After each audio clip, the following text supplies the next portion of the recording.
Good morning and good afternoon, all the ladies of the Nishmat group. Today it is my privilege to introduce Devorah. Good morning and good afternoon, all the ladies of the Nishmat group.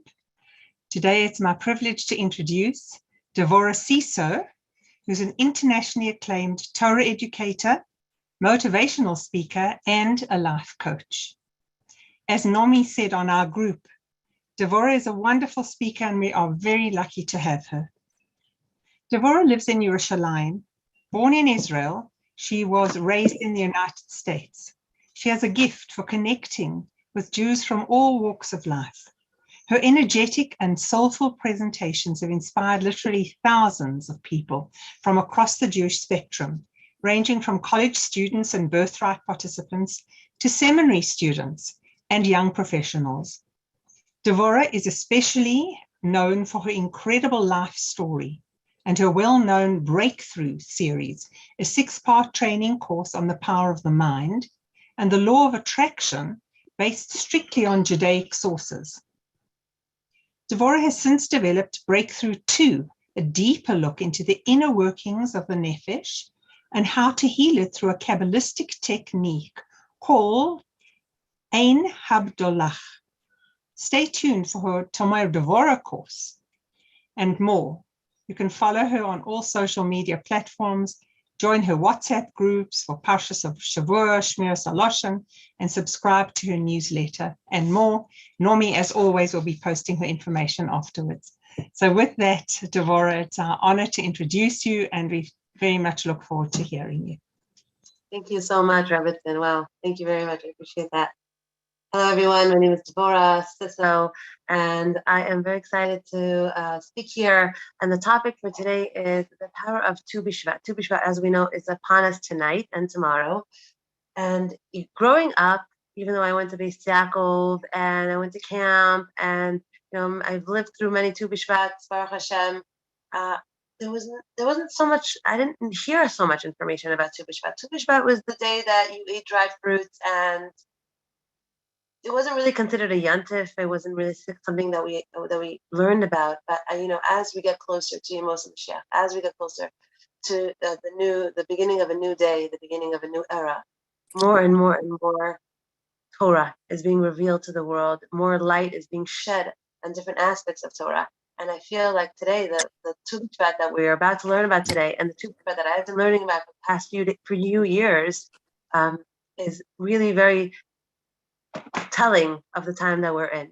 Now, there's deep concepts behind this day, deep concepts, Kabbalistic concepts behind this day that if we do them, and if we're just aware of them, we learn about them like we're doing right now, just learn about them, what the Arizal brings down, what the Chasam Sofer brings down, what so many sources, Kabbalistic sources bring down about this day. It's a day that if it's missed, it's a real big shame because spiritually, the day is jam-packed with energies, powerful kohos, spiritual kohos, that is aware of them and knows what to do. He can really, really get a tremendous amount of power and strength, spiritual power, spiritual strength, which in essence is everything that we're about. We're one day we feel on top of the world and the next day we feel like we can't get out of bed, right?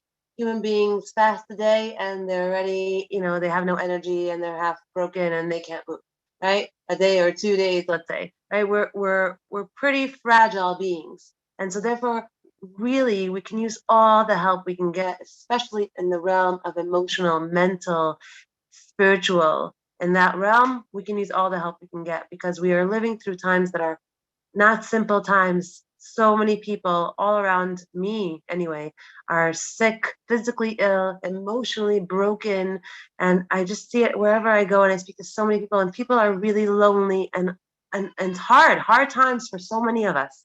So hard. So if there's a day that comes and offers us something so powerful that we can just take for ourselves, and then this day, the energies of this day, the koach of this day can give us so much, meaning jumpstart and a boost and an energy and strength and happiness, can fill up our engine and really give us more strength to move forward and to even give out of our light and to spread our light, to spread goodness and to help people and to light up people's lives. If we're able to fill up our engine that way and spread that, I think that is a very big gift that we're given on this day of Tu B'Shvat. So let's get into it. What is this day of Tu B'Shvat? What are the energies of this day of Tu B'Shvat? How do I tap into them? What do I do? What do I say? What do I eat? What do I learn? And how does it work? Okay, so let's dive right in. So in the Makoros, in the sources, it says that this is the day that it is the Rosh Hashanah for the trees. Okay, it's the Rosh Hashanah La'ilan. It's the Rosh Hashanah. It's the day of judgment for the trees. Now, what that really means is that on this day, all the trees of the world, all the fruit trees of the world, are decided for them how many fruits, how the quality of the fruits, how many people are going to eat from those fruits. Meaning, it very much has to do with our food. Okay, this day has very much to do with our food, the food, and the tikkun achila, and we can fix our issues with food and with eating on this day. Meaning, and we know that a lot of us have issues with dieting and eating and too much or too little or not the right ones or empty foods that have no nutrients or whatever it is. So this is a day that is mitaken tikkun ha'achila. Okay, according to the Zohar. According to the Zohar, it's tikkun ha'achila. So what that means, we're going to put that aside. We're going to get back to it a little bit later. But the day itself is the day that is the judgment day for all the fruits of the world. Now, it says, Ki Adam et Sadeh. Right? It says this in Devorah, Ki Adam et Sadeh. A man is very much likened in his spiritual makeup to a fruit tree. A man's spiritual makeup, build up, the way we're wired, is very similar to that of a fruit tree. And that has very, very much to do with, when I say spiritual, I don't just mean spiritual and lighting candles and keeping Shabbos. That's not what I mean when I say spiritual. We are, in essence, souls that have bodies, right? We're walking souls on this, and we have these physical bodies to help us live in a physical world, right? But in essence, we are our souls, my personality, my character, my dreams, my hopes, my wants, my desires, the things that make me me, the things that characterize me as me, that separate me from the next person over. My favorite flower, my favorite color, my memories, all of the things that make me me, my personality, my character, my dreams, my hopes, right? My past, my future, all of these things that categorize me as me. This is my nefesh, it's my neshama. It's the part of me that you can't touch. When I say I love you, you can't go into my body and find the area where there's love, right? It's not a physical thing, right?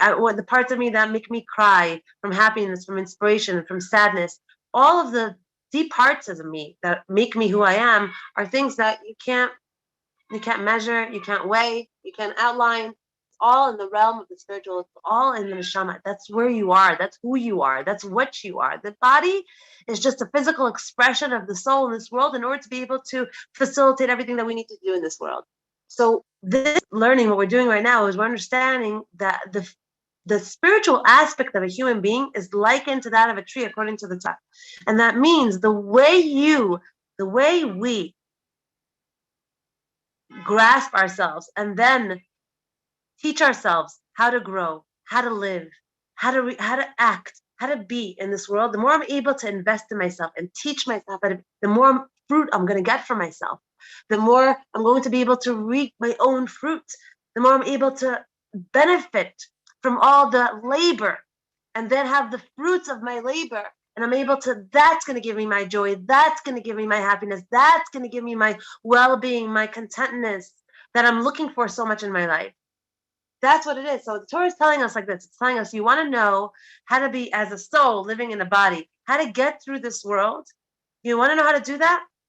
It's very similar to that of a tree. And that's what we're going to learn right now. The Arizal brings down like this. He says that there's a seder tikkun Tu B'Shvat. That if we are able to tonight, tomorrow, at some point on Tu B'Shvat, sit down and come out with fruit, because it's all symbolism. Okay, it's all symbolism. Things are symbolizing other things, and they also activate When we do things in this world, it's known that in this world of Asiya, this is the world of actions, right? In this world of Asiya, when I do things down here, I then affect change in the olamos above me.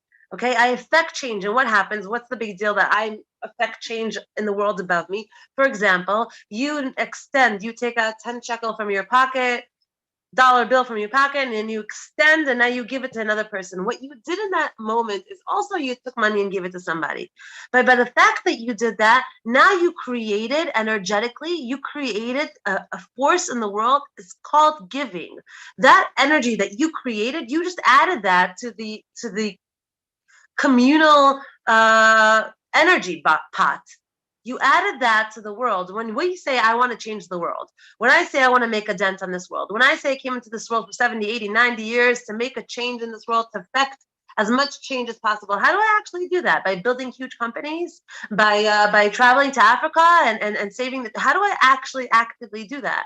So Kabbalah teaches us very simply, every action that you take in the world of action creates a likened action in the world of the spirit. Now, what does the world of the spirit have to do with me? Everything. It's a boomerang reaction. I moved into when I extend my hand and I give money, I give someone food, I give someone a smile. When I extend of myself, what I created is a new creation, a new bria, a bria chadasha. And what that is I created an energy in the world. That's why it says when a person makes a bracha or says an amen or someone does a mitzvah, what happens? They create an energetic being. We call it a malach, but it's an energetic being. It's a being that now is going to tilt the world towards giving, towards kindness, towards love. It's going to tilt the world. It's going to give it more energy in that direction, more push, more umph in that direction. And that's how we change the world. By the things that we do, the smile that we give our neighbor. Because I'll say when you show your teeth to somebody, you get a mitzvah for that.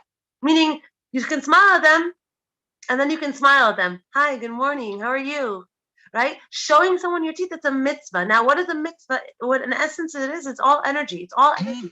It's positive energies, negative energies, energies of kindness, energies of giving, energies of welcoming, energies of humility, all energies that we're creating constantly.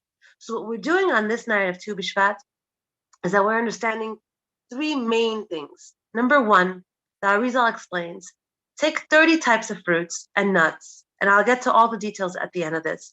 Okay, just follow the train of thought. Just get the spiritual concepts behind what we're actually doing, because sometimes we do them physically and we don't even know what we're doing so much. The idea is to really know what you're doing, and then you connect to it much more, and you get a lot more out of it, because we know that what you put intention in, the more you put intention into something, kavana, the more intention you put into something, the wholer it is on a spiritual scale. Meaning the more whole it is, right? When you tefillah, bli kavana, ki guf, bli neshama, right? It says that a person's prayer, you can pray and then you can pray. You can pray and really be in intention. Your intention is there. You're there. You're in the meeting. You're there. You put your phone away. You're focused on what you're doing. When the more focused you are on what you're doing, the more spiritual, mental energy you're feeding the thing that you're creating, and therefore the fruit that's born, the baby that's born, the creation that's born is so much more wholesome and real and connected.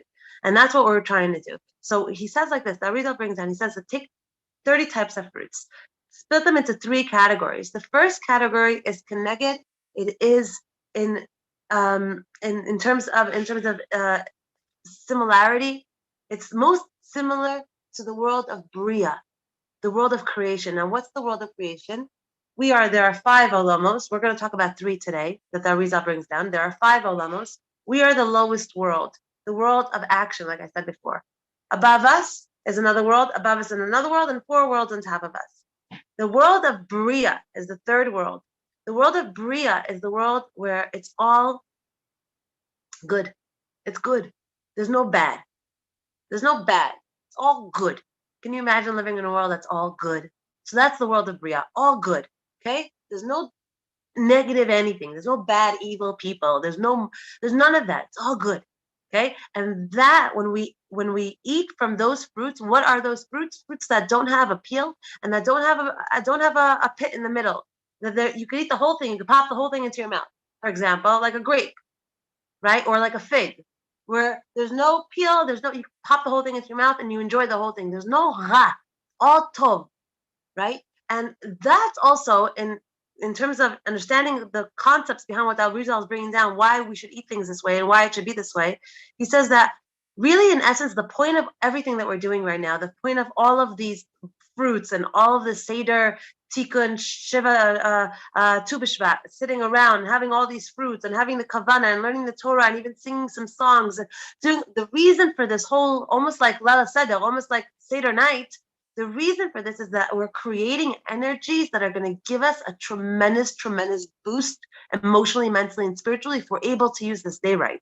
So he says that when the first category of fruits that are all good, no bad, no pits, no peels, nothing good, it's all symbolizing the things in your life that are easy, simple, good. You don't have to work so hard at them. You don't have to try so hard to make it work. It just works. It's easy. It's good. You benefit from it. The benefits are clear. The good parts of it is clear. You know what you're gaining from it. You know what you're giving to it. Simple, good, like a good friend that's like a glove. No fights, no hardness. Everyone's there for each other. You love each other. Simple. That is connected. The first one is connected to Olam Abriya, which is connected the fruit without the pit and without the peel. And it's connected the experiences in your life, the relationships in your life, the journeys in your life that were simple, that were easy, that you went in and it came out, it was all smooth and sailing. The second category of fruits are the fruits connected Olam HaYetzira. Olam HaYetzira is the world of creation. In that world, there's good and then there's bad. There's 50-50 good, 50-50 bad. Okay, so it's 50-50. And the fruits that are connected, that are fruits that have a pit, okay, so you have to throw away the pit and you can eat the whole exterior. Okay, there's no peel. For example, an olive, right? Or a date. Those are fruits that have the pit in the middle. You throw out the pit and you eat the outside, which symbolizes the 50-50ness of it, the 50-50ness of it. And the third one, again, I'm going to get to the message behind these two olamos. The third one is Olam Asiyah, the world that we're in, the world of action. Olam Asiyah is brought down in the Kabbalah that it's mostly bad. This world is mostly hard, dark, difficult, Yisurim, Nisyonos. We're here to do something very specific. Every single one of us has a mission. Every single one of us is a tikkun. Every single one of us has something to do in this world. We're sent on this mission for a number of years, souls and bodies to come here. But there's a lot of bilbo. There's a lot of darkness. There's a lot of confusion. There's a lot of what's right, what's wrong. It's not clear between right and wrong. It's not. It's not that, it's like the Etz Sadeh Tovera, right? The tree in the Garden of Eden, the tree of good and bad. Right? There was a tree where it was, once you ate from it, God forbid, which they weren't supposed to eat from it, before they ate from it, good was clear, bad was clear. It wasn't mixed, it wasn't a mishkabalo.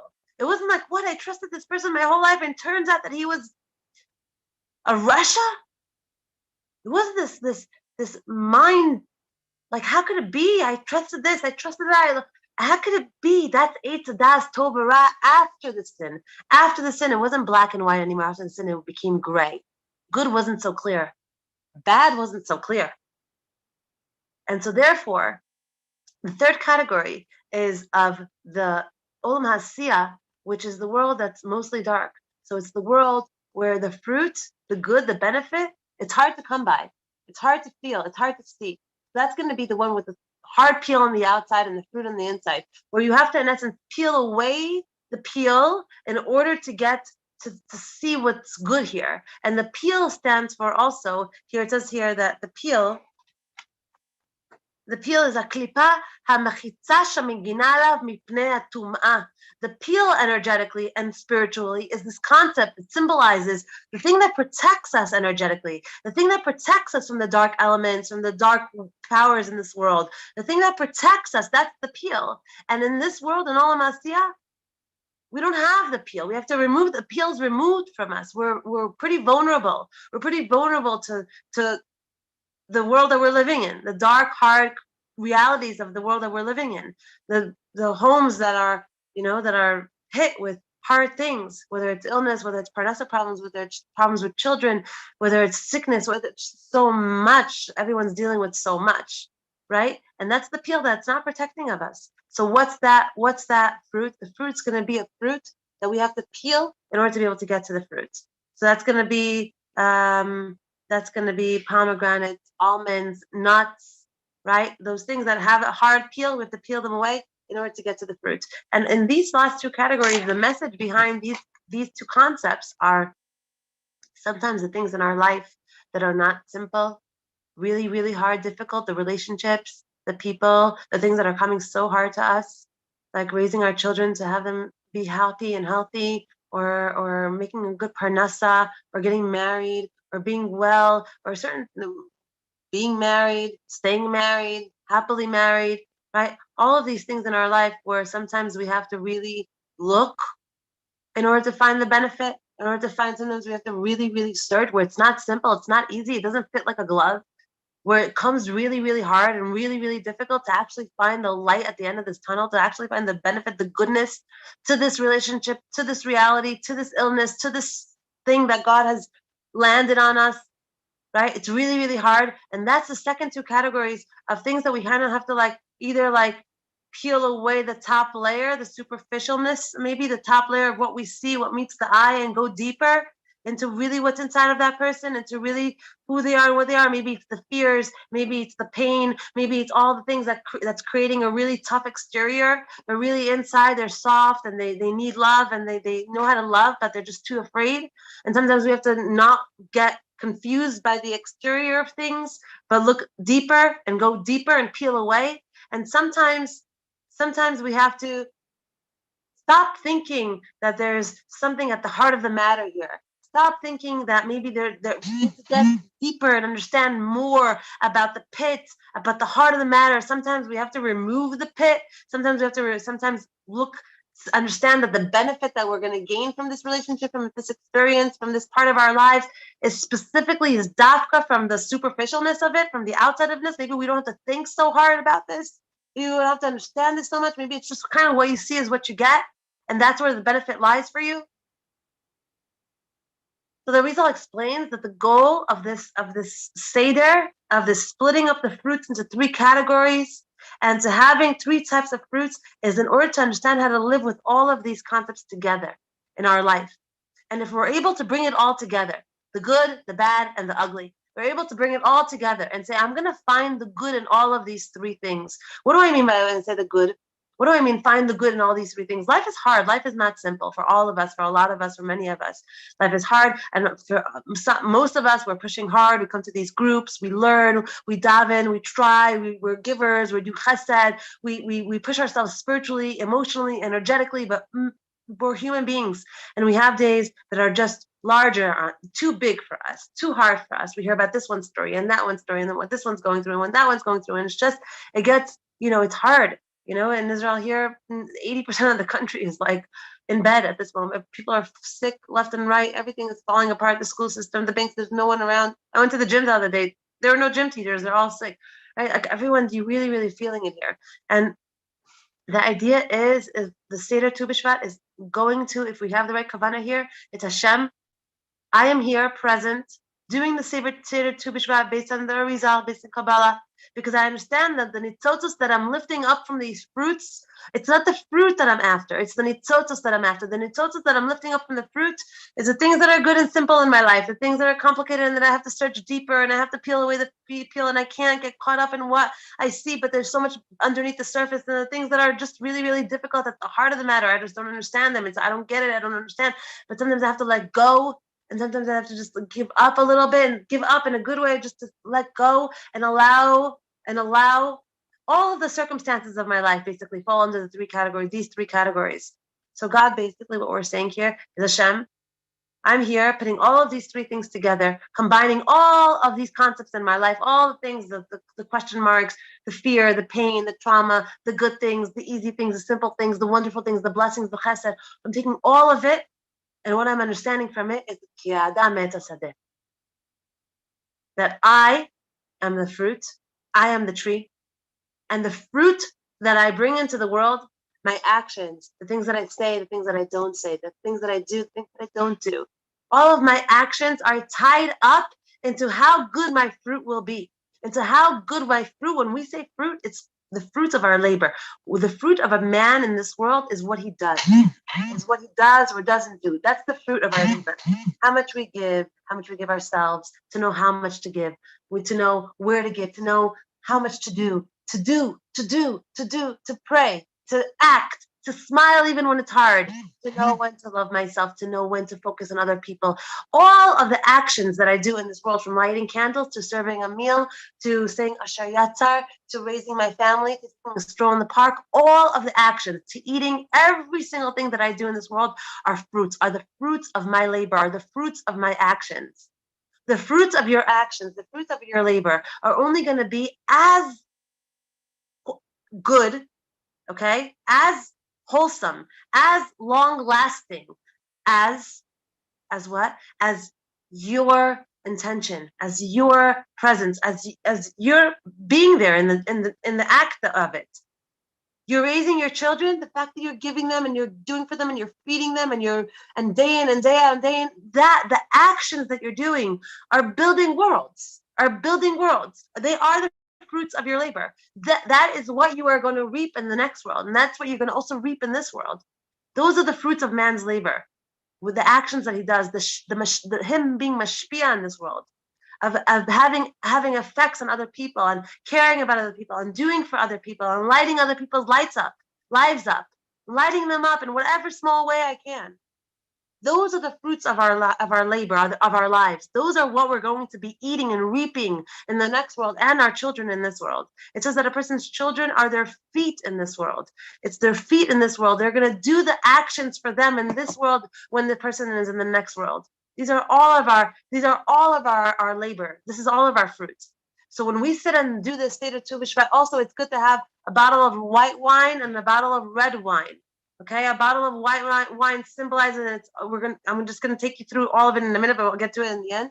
When we sit down and do the Seder Tu B'Shvat, what we're doing is combining every element of our life and saying, God, these are the fruits of our labor. And I'm taking from sitting here and making the brachos, I'm taking from sitting here and learning the Torah. If you learn the Torah about fruits, and there are different links online, you go online. I have one, but it's in Hebrew, of all the different psukim that you can say under every single category of Mezonos, Hadama, Ha'et, Shahakol, Hagafen, all of the different psukim that have to do with each one of those categories. It's good to learn that Torah. Learning that Torah could just mean to say the psukim, to sing songs that have to do with trees, Yilan, people, fruits, children, all of those divugim, okay, all of those things. By doing the actions of Seder Tu B'Shvat, by doing the actions of saying the brachos and being here and doing what our Rizal tells us, according to the order that he puts it in, that in and of itself gives your actions, give your fruits that extra added taste, that extra that extra passion, that extra benefit, that extra siyat dishmaya, the extra push in the right direction. You're giving yourself oomph in this avoda called life. And that's what we're doing during this time of Seder Tu B'Shvat. So what we're going to do is basically, you're going to have a Seder, you're going to put out the fruits, the nuts, okay? You're going to try to have as many different kinds as you can. If you can't have 30 different kinds because it's too hard to find, what you should do is at least have the 7 fruits of Eretz Yisrael, okay? Sheva Saminim. So that is Chita, Seora, Gefen, Ta'ina, Rimon, Dvash, Tmarim, which means it's wheat. So anything that's mizonos, you should have on your table. That's Borei Minei Mizonos, is the bracha of mizonos. That's anything that's made out of wheat. Chita Seora, not bread though, okay? Chita Seora is barley, okay? Should have some kind of a barley something, okay? It would be ideal. Gefen is the wine. Ta'ina is the fig. You should have figs. Rimon is pomegranates, olives, and then we have dates. Okay, Dvash Tmarim is dates. So if you have these 7 fruits, what you do with these 7 fruits is that you sit down and you make the brachos on them. Now, what I did is that I sent you the Seder of the brachos. So you say the bracha. Let's say, for example, Borei Minei Mizonos. Borei Minei Mizonos. Be mechaven when you say the bracha. Have in mind that you're doing it as a segula for parnasa. It's for parnasa. It's for anyone that you know that needs money, that needs a job, that needs help financially, for yourself, for other people. That's what you're going to do at the Seder Tu B'Shvat. You're going to raise these nitzazos for parnasa, for children, right? Gefen is for zivugim. Zivugim, when you're going to drink it, it's for people that want to get married. Shidduchim.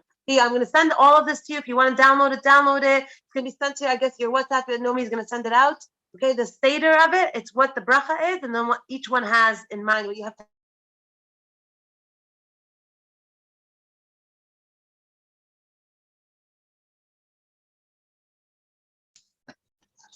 to have in mind by each one. So it's Mizonos Parnasa, then you're going to have a Shalema, you're going to have a getting married, Shidduchim for people that you know that want to get married, that are single for a long time, that are divorced, that want to get married for them. And then you're going to have Shahakol, which is for miscellaneous, anyone's needs that needs anything, you done for them to get through school, to be matzliach in this thing, and to whatever it is, you have them in mind, you have yourself in mind for that bracha.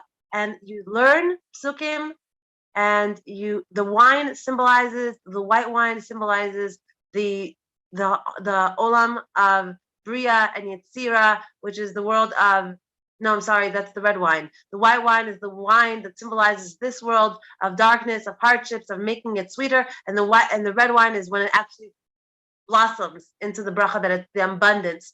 All of these things, all the symbolism, all the fruits, and all the things that we're doing, that we're eating, that we're having in mind, all of these things energetically, spiritually lift us up, and they create a tremendous amount of spiritual movement in the world above us. They create movement, they create malachim, they create energies, and these energies give us a push in the direction that we need, that we all need, energetically, emotionally, spiritually, physically.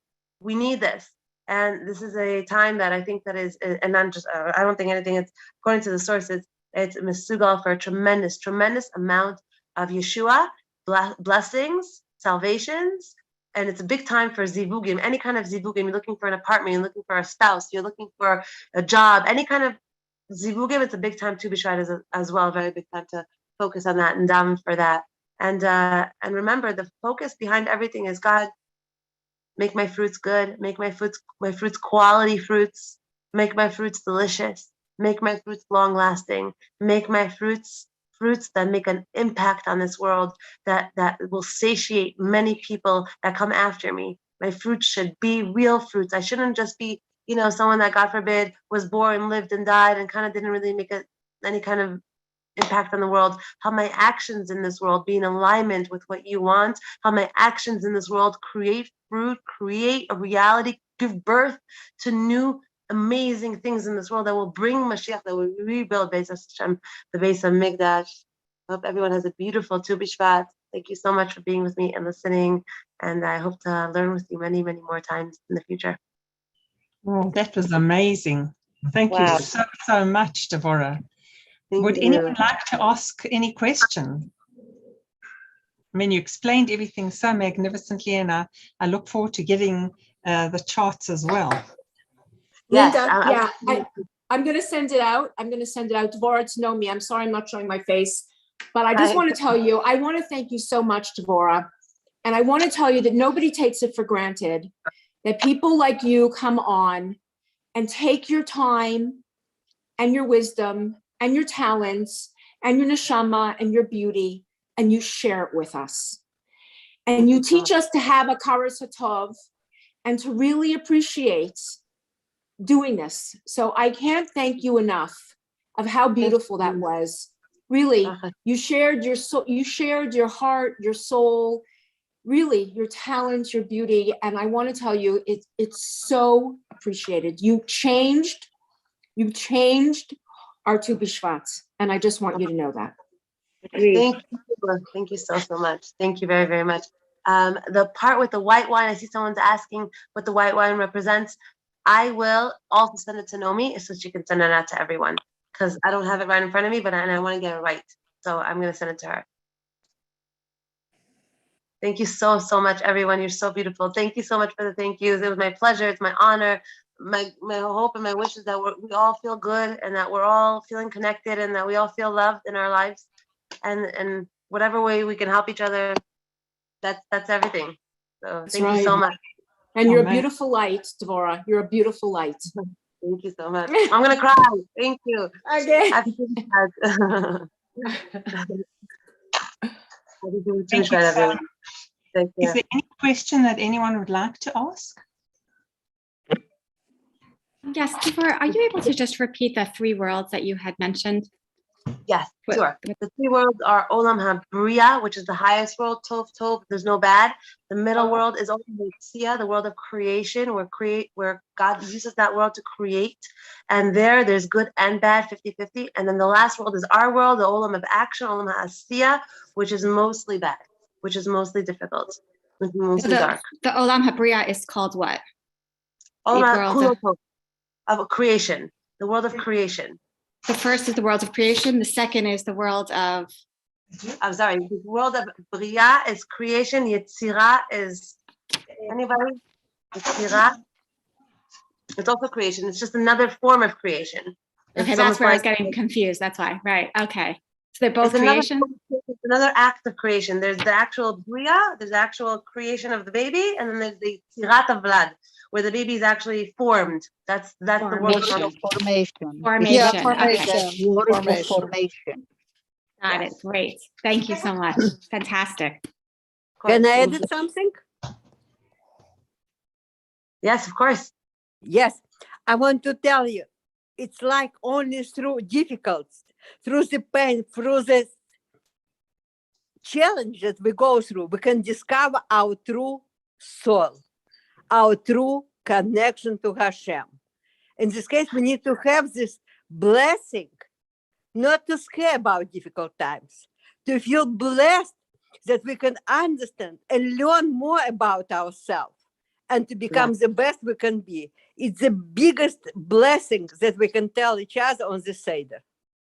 Exactly. I love that, Galina. You know what? That's that's idea that I was just thinking about this morning. That people that have lived a longer life than me, that have been on this planet for a longer time, you at a certain age. I'm turning 39 in a week, so I'm feeling I'm feeling so much wiser than I was when I was 29, right? And I feel like the longer you have on this world, all of a sudden the big things that you thought were so big when you were young, all of a sudden it's like, you don't have the strength to fight. You don't have it's okay. You just give in more. It's okay. So he said that, so he did that.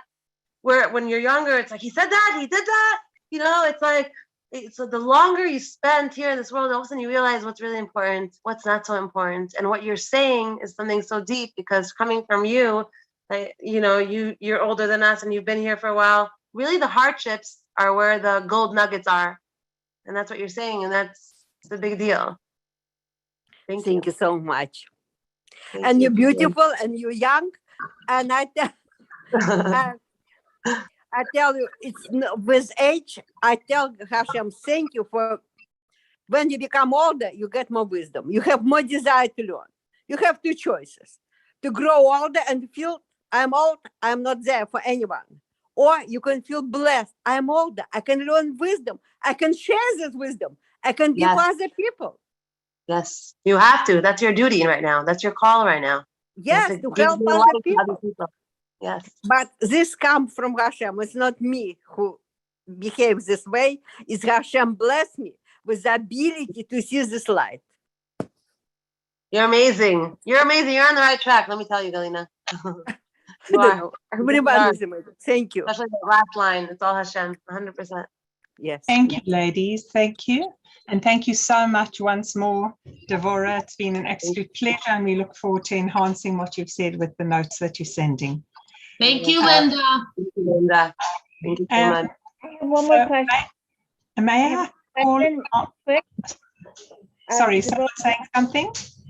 I have one more question. We just want to know when you come back to speak with us. What? What was the question? When you're coming back to speak again. You can listen to my classes all the time. I'm always on. I have my YouTube channel. I'm always updating it. You can join my, I give like 4 or 5 classes a week online, live. You could just come on and watch it. We're going to give you all the information to that. I'd love to have you there. Join us. Thank you. Thank you so much. Thank you so much. Thank you. Now, before we go, Amazing. is Basia on this afternoon?